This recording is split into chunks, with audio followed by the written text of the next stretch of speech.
ជាចិត្តបានជួបពិតដិតអារម្មណ៍គ្រប់មានមុនមកសម្បំបេះដូង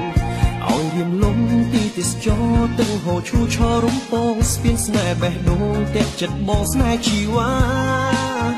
បោផាភ្លុកស្រុកសេសានរមណីយដ្ឋានច្រើនកន្លែងអោខេស្ទឹងត្រែងសែនស្ញប់ស្ញែងអង្ចា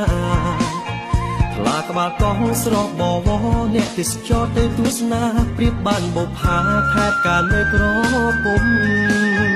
ស្នេហ៍សេសានឹងស្រែពកជាជំរំមច្ឆាក្រៃទេសចរអាឡ័យធម្មជាតិដងព្រៃមនោរម្យពោលខ្សាច់អូតូគួចក្រោយគុណដូចតន្ត្រីប្រគំសូរីច្រៀងយំកំដរអ្នកទេសចរបរមសុខវត្តស័ក្តិសិទ្ធិទេសចរឆ្ងាយចិត្តបនសងបានជួបនួនល្អបោផាភ្លុកបវរជួជាប្រមនីស្រស់សោភីដែនអេកូទេសចរសេកងរឹតល្អឆ្នេរខ្សាច់សលេងកំសា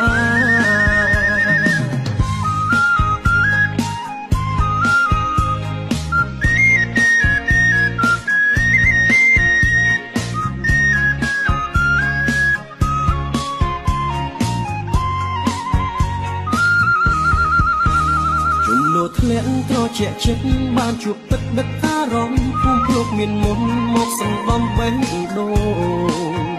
ឲ្យរៀមលំទីទេសចរទឹកហូរឈូឆររំពងស្ពានស្នេហ៍បេះដូងតែចិត្តបងស្នេហ៍ជីវ៉ាបោផាភ្លុកស្រុកសេសានរមណីយដ្ឋានច្រើនកន្លែងអោខេស្ទឹងត្រែងសែនស្ញប់ស្ញែងអង្ចាថ្លាក្បាលកោះស្រស់បវរអ្នកទេសចរទៅទស្សនាប្រៀបបានបោផាថែបការនៅក្រពុំ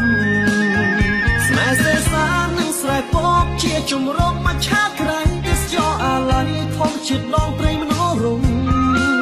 ពោលខ្សាច់អូតូគួចក្រោយគុណដូចតន្ត្រីប្រគំសូរីច្រៀងយំកំដរអ្នកទេសចរបរមសុខវត្តស័ក្តិសិទ្ធិទេសចរឆ្ងាយចិត្តបនសងបានជួបនួនល្អបោផាភ្លុកបវរជួជាប្រមនីស្រស់សោភីដែនអេកូទេសចរសេកងរឹតល្អឆ្នេរខ្សាច់សលេងកំសា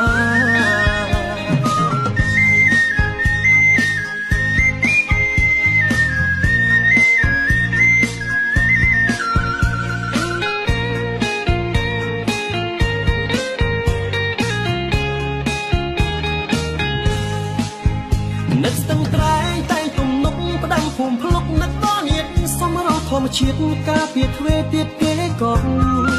ឈ្លាតមកម្ដងទៀតរៀងស្រណោះទឹកខ្លាញ់នៅក្បាលកោវាចាម្ដងស្រណោះបោផាភ្លុកណាំងបោផាភ្លុកចិត្តស្មោះសអបអបបុនទុនលេសប្បាយម្លេះទេទេសចរកានទ្វេដេដាំងអោខេស្ទឹងត្រែងធ្នមប្រឡែងផុតចំបែងសប្បាយណាស់គ្រប់ចិត្តសាំងសប្បាយណាស់បុនទុនលេ